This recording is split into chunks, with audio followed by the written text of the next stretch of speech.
وتقول كان صار والله على ضد كان كده ونيا يا تاكل وين سلمان قال كان الحملات الديمقراطية الصومالية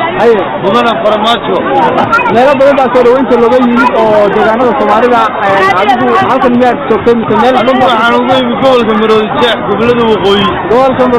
Somaliland caasimada gobolada waqooyi waxaan ka dariiqo horeeyay soo dhaweynaysid madaxweynaha soo dhaweynaa wali waxaan sidoo xaare naas ma laha gobolada waqooyi insha Allah booqashada ku xigta gobolka Mugaal soo booqday iyo caasimada Puntland waxaan jeclahay caasimada Somaliland insha Allah waa gartay dareenka ay ku sameynaysaa in markii ugu horeysay madaxweynaha Soomaaliyeed halka soo dhaweynaysa sameynaysaa dareenkii ay u sameysay ninkii loo oranjiray gabyaaga arwaankii weynaaye Timcade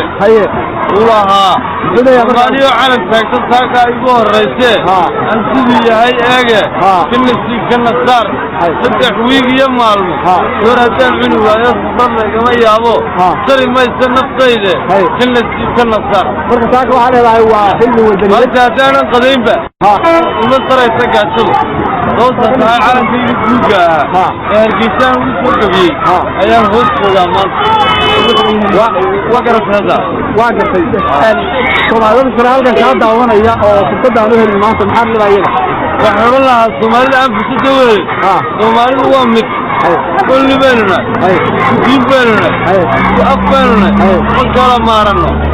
dad walaalo beelna midnimada Soomaaliya waa sanadood baa leeyahay kala hayay oo kontonnood siyaasiyiin oo dalne ay inta ku xaraysteen oo ka tagaaneen inay ku xiroono dadkeena gaalo وعلى هذا كسو هذا شيء ما هذا كسو Soomaali weyn hamidowdo midnimada Soomaaliyeed laga shaqeeyo gobolada waqooyi tan wali waxaan leenahay caasimadan muqdisho laga dhigay aan ku xanaamnay gurigii hore la soo dhaweeyo garowa la keen anaguna soo yar dhawaano laba dhaxeeyo haynoo noqoto caasimada Soomaaliya